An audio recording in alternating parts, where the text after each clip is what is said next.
ভৱেন বজাৰৰ ফালে যাবানে নে কোনোবা পেচেঞ্জাৰ আছে? নাই ছাৰ, কোনোবা আহে বুলি অকণমান ৰৈ আছিলো। আহক ছাৰ। হেল্ল', ক'ত আছা তই? পাৰা যদি সোনকালে আছো এই ডিছপেন্সাৰী ফিল্ডত। ছাৰ বহক। খবৰ বাতৰিবিলাকতো ভালেই ভৱেনহঁতৰ? কিবা কৰি চলি আছো দিয়ক ছাৰ। দিয়া অটোখনলৈ বৰ ভাল কাম কৰিলা দেই।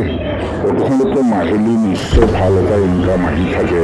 পুৱাৰ পৰা গধূলিলৈকে ভাল ধৰণে চলাব পাৰিলে ইনকামটো বেয়া নহয় ছাৰ, ভালেই হয়। কিন্তু সময়ে নোজোৰে, ঘৰতো বেলেগ বেলেগ কাম থাকে।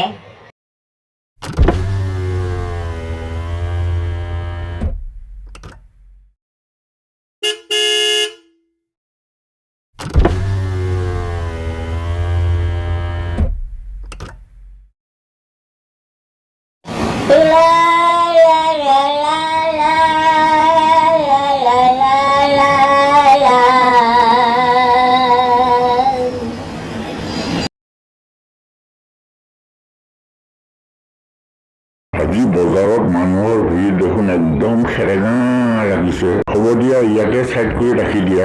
তুমি এতিয়া এটা কাম কৰিবা, মই বজাৰ কৰি আহোঁ মানে গাড়ীখন সৌ তাতে চাইড কৰি থোৱা ভাল হ'ব নেকি? হ'ব দিয়ক ছাৰ, আপুনি বজাৰ কৰি আহক, মই সৌ গছডালৰ তলতে থাকিম।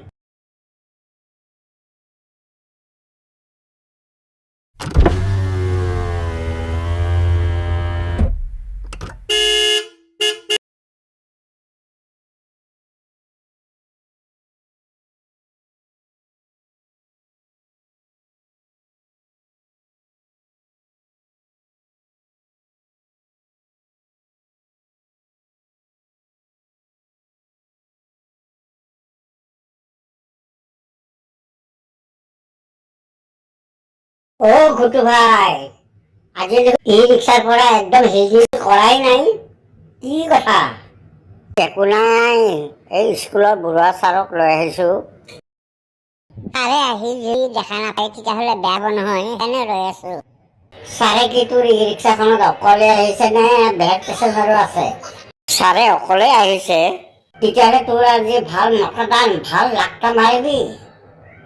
বৰুৱা ছাৰ মানুহ হিচাপে কিন্তু এনে বেয়া নহয়, পাৰিলে গৰীব দুখীয়াক দুই এক পইচা দি সহায় কৰি ভাল পোৱা মানুহ।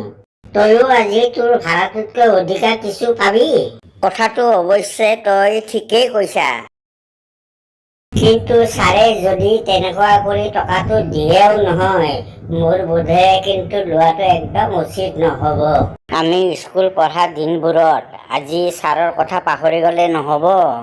আমাৰ বাদেও স্কুলত পঢ়া ছাত্ৰ ছাত্ৰীবিলাকৰ কাৰ কি যে অসুবিধাবিলাকত সহায় কৰা নাই, সেই দিনবোৰৰ কথা মোৰ আজিও মনত পৰে। গতিকে তেনেকুৱা এজন ভাল মানুহৰ ক্ষেত্ৰত মোৰ ভাড়াটোৱে ডাঙৰ কথা নহয়। ছাৰে মোক অত্যন্ত ভাল পায়, গতিকে ছাৰে মোক য'তেই লগ পাই ভৱেন বুলিয়েই স্কুলত পঢ়া আচল নামটোকে নাম কাঢ়ি মাত লগায়।